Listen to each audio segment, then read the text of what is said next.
साधना के माता पिता बचपन में ही गुजर गए थे। वो अपने चाचा चाची के साथ रहती थी। साधना की चाची बहुत लालची स्वभाव की थी। वो साधना को एक आंख पसंद नहीं करती थी। एक दिन साधना अपनी चाची के साथ बाजार से निकल रही थी। तभी वहाँ की बदमाश जग्गा ने उनका रास्ता रोक लिया और साधना पर बुरी नजर डालने लगा। ओए, क्या अदा है? जरा हम पर भी मेहरबान हो जाओ साधना रानी। चाची, ये जग्गा मुझे फिर से परेशान कर रहा है। जग्गा दादा, बच्ची है, थोड़ा प्यार से बात किया करो। घर आओ, चाय पानी पियो, फिर आराम से बात करेंगे। अभी हम चलते हैं। चाची, आप उस गुंडे से इतने प्यार से बात क्यों कर रही थी? प्यार से बात ना करती तो क्या लड़ाई करती? अरे वो शहर का गुंडा है, उससे पंगा लेने का मतलब है अपनी मौत को दावत देना।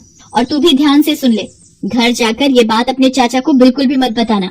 अरे भाई, गुंडों से बना कर रखनी पड़ती है, शहर में अपना रौब रहता है। साधना की चाची के मन में न जाने क्या चल रहा था। वो जग्गा दादा से बिल्कुल भी पंगा नहीं लेती थी, बल्कि उसे और बढ़ावा देती थी। साधना के चाचा को कुछ दिनों के लिए काम से बाहर जाना पड़ा। मौका देखकर साधना की चाची ने जग्गा को घर आने का न्योता दे दिया। अरे आओ जग्गा दादा, आओ, देखो आज साधना ने अपने हाथों से पूरी पकवान बनाए हैं। चाची ने इस गुंडे को घर बुला लिया। अगर चाचा घर पर होते तो वो कभी भी इस गुंडे को घर में ना घुसने देते। अरे भाई, जिसने बनाया है उसे बुला तो लो, हैं? अपने हाथों से ही मुझे खिला देगी। जग्गा दादा, मजाक करने में भी आप नंबर 1 हो। मैं साधना को अभी बुलाती हूँ। साधना की चाची जबरदस्ती साधना को जग्गा के सामने खड़ा करती है और साधना मन मार कर जग्गा को खाना परोसती है। जग्गा खाना खाकर चला जाता है। साधना अपने कमरे में जाकर फूट फूट कर रोने लगती है। साधना के चाचा को गए 2 दिन बीत गए थे।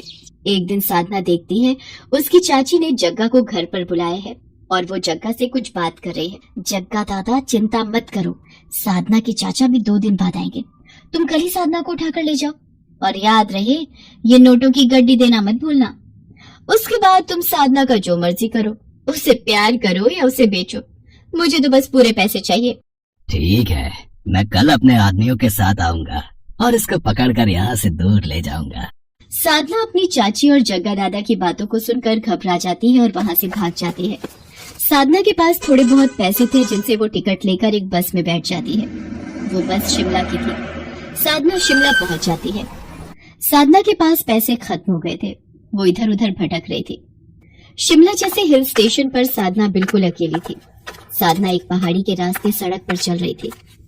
अचानक उसकी नजर एक मोमोज की दुकान पर पड़ती है। साधना वहाँ पहुँचती है और बेहोश हो जाती है। अरे, ये लड़की कौन है? ये तो बेहोश हो गई। इसे दुकान के अंदर लिटा देते हैं। बुजुर्ग व्यक्ति और उसकी पत्नी साधना को दुकान के अंदर ही लिटा देते हैं। कुछ देर बाद साधना को होश आता है और वो अपने बारे में रोते हुए उस बुजुर्ग व्यक्ति और उसकी पत्नी को बताती है। वो बुजुर्ग व्यक्ति शिमला में मोमोज की दुकान चलाता था और अपनी पत्नी के साथ मोमोज बनाकर बेचता था। साधना अपने बारे में बताते हुए रो पड़ती है। रो मत बेटा, जिसका कोई नहीं होता उसका ईश्वर होता है। तुम्हें अब वापस अपने घर जाने की कोई जरूरत नहीं है। तुम हमारे साथ ही रहो, हम तुम्हें अपनी बेटी बनाकर रखेंगे। आपका बहुत बहुत शुक्रिया। आप दोनों ने मेरी इतनी मदद की। एक मेरी चाची जिन्होंने मुझे उस बदमाश के हाथों बेचना चाहा। बाबा, मैं कैसे अपना दुख भूलूंगी। बेटी, वक्त सारे जख्म भर देता है। हमारा भी बेटा बहू के साथ हमें छोड़कर चला गया। हम दोनों बूढ़े पत्नी पत्नी भी हिम्मत हार चुके थे। शिमला जैसे हिल स्टेशन पर हम बिल्कुल अकेले थे। फिर हम दोनों ने ये मोमोज बनाकर बेचने का काम शुरू किया। फिर धीरे धीरे हिम्मत आ गई और हमने एक दूसरे के सहारे जीना सीख लिया। बाबा, मैं भी आपकी मोमोज बनाने के काम में मदद करूंगी। आप मुझे मोमोज बनाना सिखाएंगे ना? हाँ बेटी, मैं तुम्हें मोमोज बनाने जरूर सिखाऊंगा। साधना उन बुजुर्ग पति पत्नी से मोमोज बनाना सीख गई थी। अब वो भी उन्हीं की तरह अच्छे मोमोज बना लेती थी और वो उनकी सहायता भी करती थी। धीरे धीरे वक्त बीतता है। साधना को उन पति पत्नी के पास रहते हुए 1 साल बीत जाता है। साधना ने मोमोज की दुकान पूरी तरह से संभाल ली थी। अब तो उन बुजुर्ग पति पत्नी को भी दुकान की कोई चिंता नहीं रहती थी। साधना ने अपना पिछला सारा दुख भुलाकर अब अपने नए जीवन पर ध्यान देना शुरू कर दिया था। एक दिन साधना मोमोज की दुकान पर ग्राहकों को मोमोज की प्लेट बनाकर दे रही थी। अचानक उसने अखबार में एक इश्तेहार देखा जिसमें उसके चाचा ने साधना की फोटो लगा रखी थी और लिखा था कि साधना, तुम जहाँ कहीं भी हो मेरे पास वापस लौट आओ, मेरी तबीयत ठीक नहीं है। बाबा, मेरे चाचा की तबीयत बहुत खराब है, वो मुझे बहुत याद कर रहे हैं, मैं अपने चाचा से मिलना चाहती हूँ। बेटी, मैं तुम्हें रोकूंगा नहीं, तुम चाहो तो अपने चाचा से मिलकर वापस आ सकती हो। साधना अपने घर वापस लौटती है, पर घर के बाहर भीड़ लगी हुई देख साधना को पता चलता है कि उसके चाचा अब इस दुनिया में नहीं है। साधना की चाची साधना से लिपटकर बहुत रोती है और उससे अपने किए की माफी मांगती है।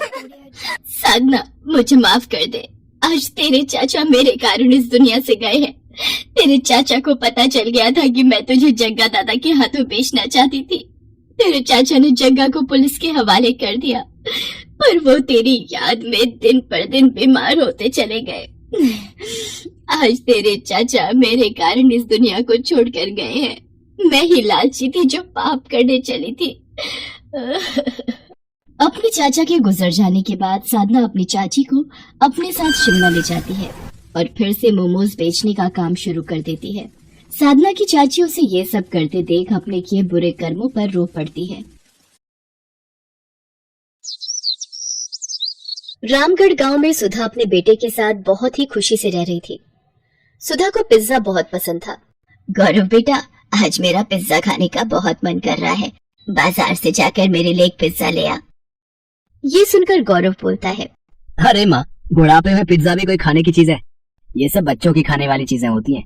तुम तो बस दाल रोटी खाओ और प्रभु के गुण गाओ। अरे मन तो मन होता है, बुढ़िया हो गई तो क्या हुआ, बूढ़े लोगों का मन नहीं होता क्या? अच्छा ठीक है, ले आऊंगा पिज्जा तुम्हारे लिए। तुम तो गुस्सा हो गई, मैं तो बस मजाक कर रहा था। गौरव अपनी माँ के लिए पिज्जा लेने चला जाता है।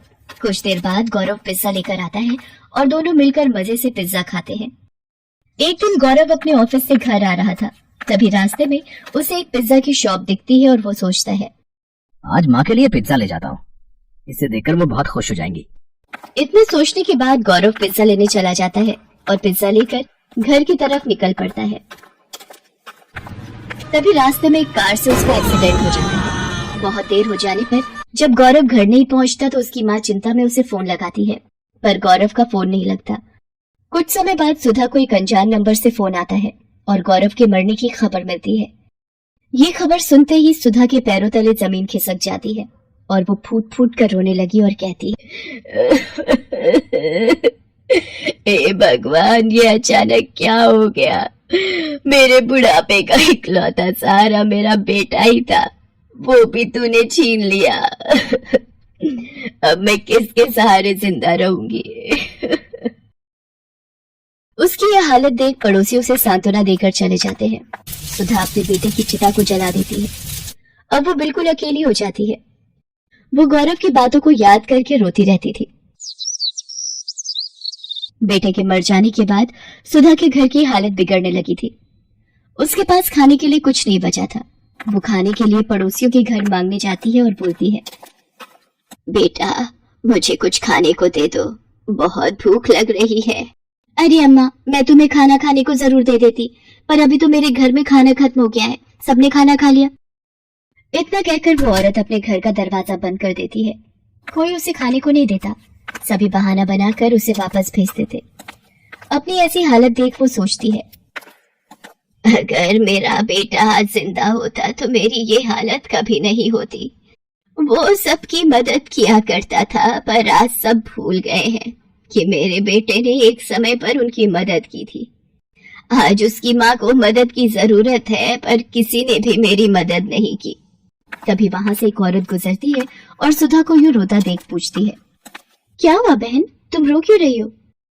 सुधा रोते रोते उस औरत को अपना सारा दुख बताती है।